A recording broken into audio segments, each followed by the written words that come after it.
गौरी पुत्र गणेश भगवान की जय। श्री लक्ष्मी नारायण भगवान की जय। बोलिए तुलसी शालिग्राम जी की जय।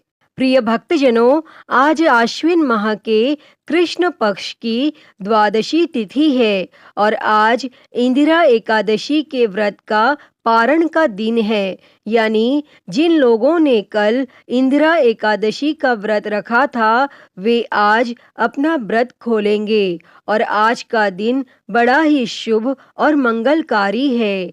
एकादशी के व्रत के पारण के दिन तुलसी माता और लक्ष्मी माता जी की कथाओं को सुनने से ही व्रत पूर्ण माना जाता है और समस्त मनोकामनाएं पूर्ण होती हैं। और जिन लोगों ने व्रत नहीं भी रखा है उन्हें भी द्वादशी के दिन तुलसी माता की कथाओं को सुनने से धन संपत्ति और अनंत शुभ फलों की प्राप्ति होती है। तो भक्तजनों, आइए भगवान श्री लक्ष्मी नारायण जी के चरणों का ध्यान करते हुए बड़ी ही श्रद्धा, ध्यान पूर्वक और प्रसन्न चित्त मन से इन कथाओं को सुनते हैं। किंतु एक बात का विशेष ध्यान रखिएगा कि इन कथाओं को पूरा अवश्य सुनिए। आधी अधूरी कथाओं को सुनने से पूर्ण फल प्राप्त नहीं होता। तो सभी प्रेम से बोलिए तुलसी शालिग्राम जी की जय। श्री लक्ष्मी नारायण भगवान की जय। श्री राधा कृष्ण भगवान की जय। कथा के अनुसार एक कुटुंब में ननंद तथा भाभी साथ रहती थी। ननंद का विवाह अभी नहीं हुआ था। वह तुलसी के पौधे की बहुत सेवा करती थी, लेकिन उसकी भाभी को यह सब बिल्कुल भी पसंद नहीं था।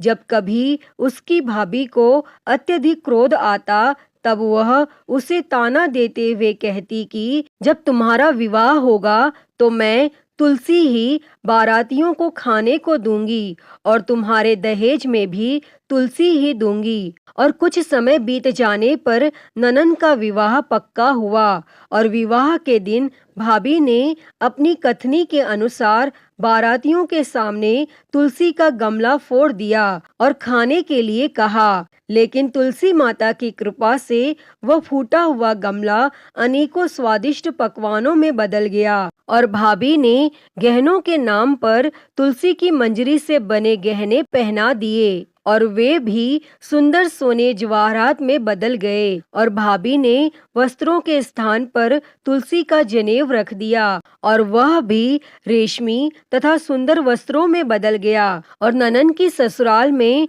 उसके दहेज की बहुत प्रशंसा की गई और यह बात भाभी के कानों तक पहुंची। उसे बड़ा ही आश्चर्य हुआ।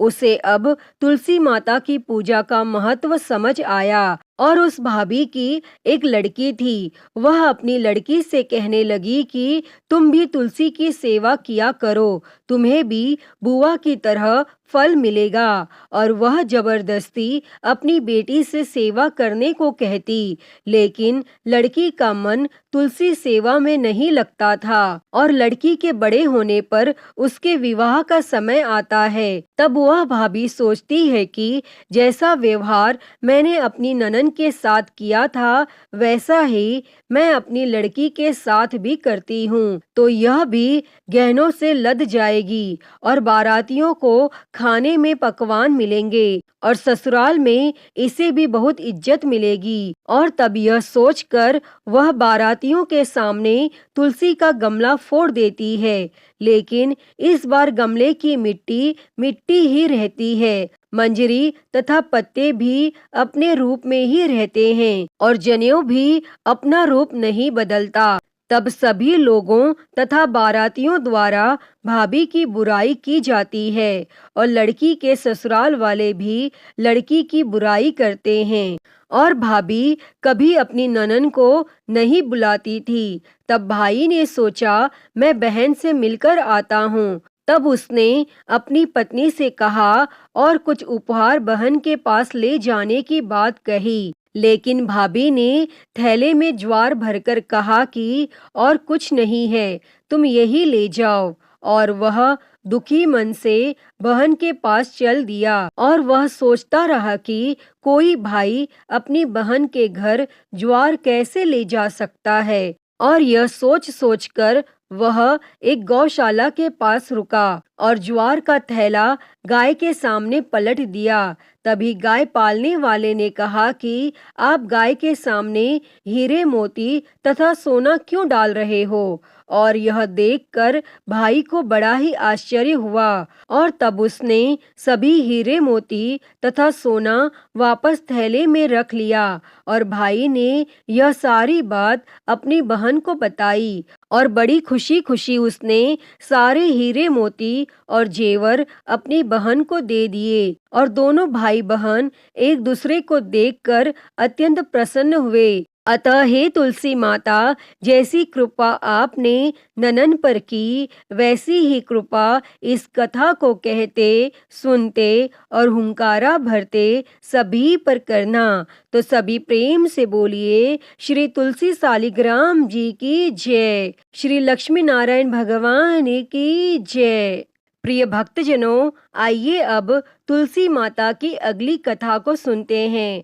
इस कथा को सुनने से एकादशी के व्रत का संपूर्ण फल मिल जाता है। प्रिय भक्तजनों, माता तुलसी से जुड़ी हुई एक कथा बहुत ही प्रचलित है। श्रीमद् देवी भागवत पुराण में इनके अवतरण की दिव्य लीला कथा भी बताई गई है। एक बार भगवान शिव जी ने अपने तेज को समुद्र में फेंक दिया। उससे एक महातेजस्वी बालक ने जन्म लिया। यह बालक आगे चलकर जलंधर के नाम से पराक्रमी दैत्य राजा बना। इसकी राजधानी का नाम जालंधर नगरी था। दैत्यराज कालनेमी की कन्या वृंदा का विवाह जालंधर से हुआ। जालंधर महाराक्षस था। अपनी सत्ता के मद में चूर उसने माता लक्ष्मी को पाने की कामना से युद्ध किया, परंतु समुद्र से ही उत्पन्न होने के कारण माता लक्ष्मी ने उसे अपने भाई के रूप में स्वीकार किया और वहां से पराजित होकर वह देवी पार्वती को पाने की लालसा से कैलाश पर्वत पर गया और वह जालंधर भगवान देवाधिदेव शिव जी का रूप धरकर माता पार्वती के समीप गया, परंतु मां ने अपने योग बल से उसे तुरंत पहचान लिया तथा वहां से अंतर ध्यान हो गईं। तब देवी पार्वती ने क्रुद्ध होकर सारा वृत्तांत भगवान विष्णु को सुनाया और जालंधर की पत्नी वृंदा अत्यंत पतिव्रता स्त्री थी। उसी के पतिव्रत धर्म की शक्ति से जालंधर न तो मारा जाता था और न ही पराजित होता था। इसीलिए जालंधर का नाश करने के लिए वृंदा के पतिव्रत धर्म को भंग करना बहुत जरूरी था।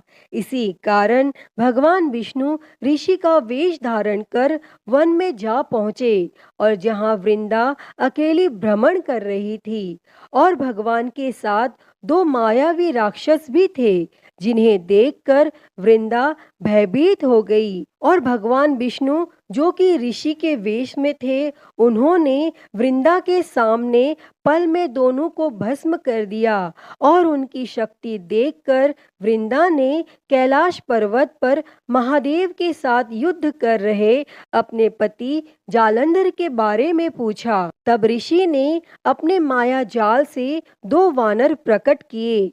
एक वानर के हाथ में जालंधर का सिर था तथा दूसरे हाथ में धड़। और अपने पति की यह दशा देखकर वृंदा मूर्छित होकर गिर पड़ी और होश में आने पर उन्होंने ऋषि रूपी भगवान से विनती की कि वह उसके पति को जीवित करें। तब भगवान ने अपनी माया से पुनः जालंधर का सिर धड़ से जोड़ दिया, परंतु स्वयं भी वह उसी शरीर में प्रवेश कर गए। वृंदा को इस छल का जरा आभास न हुआ जालंधर बने भगवान के साथ वृंदा पतिव्रता का व्यवहार करने लगी, जिससे उसका सतीत्व भंग हो गया। और ऐसा होते ही वृंदा का पति जालंधर युद्ध में हार गया। और इस सारी लीला का जब वृंदा को पता चला तो उसने क्रुद्ध होकर भगवान विष्णु को शीला होने का श्राप दे दिया तथा स्वयं सती हो गई। जहाँ वृंदा भस्म हुई वहाँ तुलसी का पौधा उगा।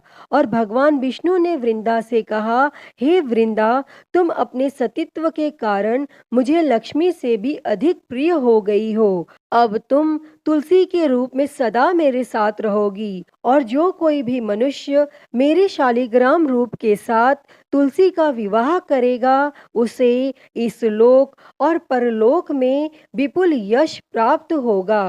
प्रिय भक्तों, जिस घर में तुलसी होती है वहाँ यम के दूत भी असमय नहीं जा सकते। गंगा व नर्मदा के जल में स्नान तथा तुलसी का पूजन बराबर माना जाता है।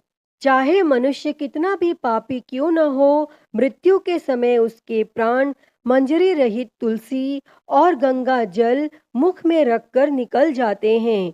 वह पापों से मुक्त होकर बैकुंठ धाम को प्राप्त होता है।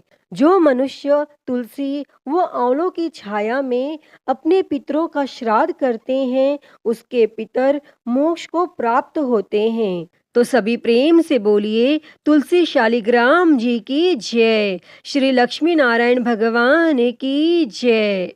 प्रिय भक्तजनों, आइए अब तुलसी माता और भगवान गणेश की कथा को सुनते हैं। इस कथा को सुने बिना तुलसी विवाह व्रत पूर्ण नहीं माना जाता। एक समय नव यौना संपन्न तुलसी देवी नारायण परायण होकर तपस्या के निमित्त से तीर्थों में भ्रमण करती हुई गंगा तट पर पहुंची। वहां पर उन्होंने गणेश जी को देखा, जो कि तरुण युवा लग रहे थे। अत्यंत सुंदर, शुद्ध और पीतांबर धारण किए हुए थे। आभूषणों से विभूषित थे। सुंदरता जिनके मन का अपहरण नहीं कर सकती, जो कामना रहित, जितेंद्रिय में सर्वश्रेष्ठ, योगियों के योगी तथा जो श्री कृष्ण की आराधना में ध्यानरत थे। उन्हें देखते ही तुलसी का मन उनकी ओर आकर्षित हो गया। तब तुलसी उनका उपहास उड़ाने लगी। तब ध्यान भंग होने पर गणेश जी ने उनसे उनका परिचय पूछा और उनके वहां आगमन का कारण जानना चाहा। और भगवान गणेश जी ने कहा, माता, तपस्वी का ध्यान भंग करना सदा पापजनक और अमंगलकारी होता है। शुभे भगवान श्री कृष्ण आपका कल्याण करें। मेरे ध्यान भंग से उत्पन्न दोष आपके लिए अमंगलकारक ना हो। तब इस पर तुलसी जी ने कहा, प्रभु, मैं धर्मात्मज की कन्या हूँ और तपस्या में संलग्न हूँ। मेरी यह तपस्या पति प्राप्ति के लिए है, अतः आप मुझसे विवाह कर लीजिए। और तुलसी की यह बात सुनकर बुद्धि श्रेष्ठ गणेश जी ने उत्तर दिया, हे माता, विवाह करना बड़ा भयंकर होता है। मैं ब्रह्मचारी हूँ। विवाह तपस्या के लिए नाशक, मोक्ष द्वार के रास्ते बंद करने वाला, भव बंधन की रस्सी, संशयों का उद्गम स्थान है। अतः आप मेरी ओर से अपना ध्यान हटा लें और किसी अन्य को पति के रूप में तलाश करें। तब कुपित होकर तुलसी ने भगवान गणेश जी को श्राप देते हुए कहा कि आपका विवाह अवश्य होगा। तब यह सुनकर शिवपुत्र गणेश ने भी तुलसी को श्राप दिया कि देवी, तुम भी निश्चित रूप से असुरों द्वारा ग्रस्त होकर वृक्ष बन जाओगी।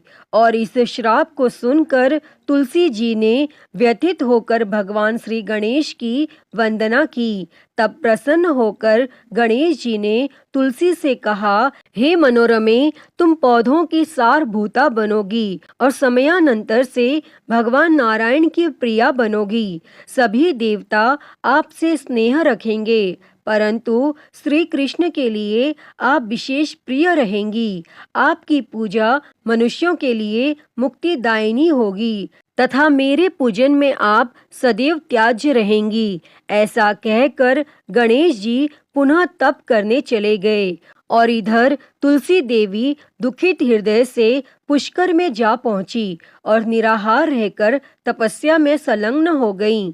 तत्पश्चात गणेश जी के श्राप से वह चिरकाल तक शंखचूर्ण की प्रिय पत्नी बनी रही। जब शंखचूर्ण शंकर जी के त्रिशूल से मृत्यु को प्राप्त हुआ तो नारायण प्रिया तुलसी का वृक्ष रूप में प्रादुर्भाव हुआ और इस कथा में बताई गई वजह से ही भगवान श्री गणेश की पूजा में तुलसी निषिद्ध मानी गई है।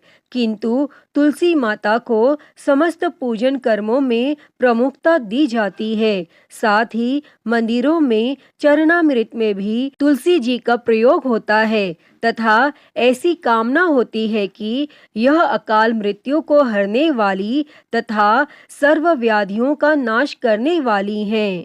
तो सभी प्रेम से बोलिए श्री तुलसी शालिग्राम जी की जय, श्री लक्ष्मी नारायण भगवान की जय। प्रिय भक्तजनों, आइए अब सुनते हैं तुलसी माता से जुड़ी हुई एक और कहानी। एक बुढ़िया माई थी। वह तुलसी माता को रोज सींचती और कहती कि हे तुलसी माता, सबकी दाता, मैं तेरा बिड़ला सींचती हूँ, मुझे बहू दे, पीताम्बर की धोती दे, मीठा मीठा घास दे, बैकुंठ में वास दे, चटक की चाल दे, पटक की मौत दे, चंदन का काठ दे, रानी सा राज दे, दाल भात का भोजन दे, ग्यारस की मौत दे, कृष्ण जी का कंधा दे। और वह बुढ़िया माई रोज तुलसी माता को सींचती और यही कहती। तब तुलसी माता यह सुन सुनकर सूखने लगीं। तो एक दिन भगवान श्री कृष्ण ने पूछा कि हे तुलसी, तुम क्यों सूख रही हो? तब तुलसी माता ने कहा कि एक बुढ़िया रोज आती है और यही बात कह जाती है, मैं सब बात तो पूरा कर दूंगी, लेकिन कृष्ण का कंधा कहाँ से लाऊंगी? तब भगवान श्री कृष्ण बोले, जब वो मरेगी तो मैं अपने आप कंधा दे दूंगा, तू बुढ़िया माई से कह देना। और फिर जब बुढ़िया माई मर गई, सब लोग आ गए और जब माई को ले जाने लगे तो वह किसी से न उठी। तब भगवान एक 12 बरस के बालक का रूप धारण करके आए। तब उस बालक ने कहा, मैं माई के कान में एक बात कहूंगा तो बुढ़िया माई उठ जाएगी। और बालक ने कान में कहा, बुढ़िया माई मन की निकाल ले, पीताम्बर की धोती ले, मीठा मीठा घास ले, बैकुंठ का वास ले, चटक की चाल ले, पटक की मौत ले, कृष्ण जी का कंधा ले। तब यह सुनकर बुढ़िया माई हल्की हो गई। तब भगवान श्री कृष्ण ने कंधा दिया और बुढ़िया माई को मुक्ति मिल गई। हे तुलसी माता, जैसे आपने उस बुढ़िया माई को मुक्ति दी, वैसी ही मुक्ति इस कथा को कहते, सुनते और हुंकारा भरते को देना। तो बोलिए तुलसी माता की जय, वृंदावन बिहारी लाल की जय। तो भक्तों, मैं उम्मीद करती हूँ कि आपको आज की यह कथा पसंद आई होगी और अगर वीडियो अच्छी लगी हो तो इसे लाइक करें, ज़्यादा से ज़्यादा शेयर करें और कमेंट में तुलसी माता की जय लिखना ना भूलें। और महाकाल भक्ति ज्ञान चैनल को सब्सक्राइब कर नोटिफिकेशन बेल को ज़रूर ऑन कर लें। हर हर महादेव। धन्यवाद।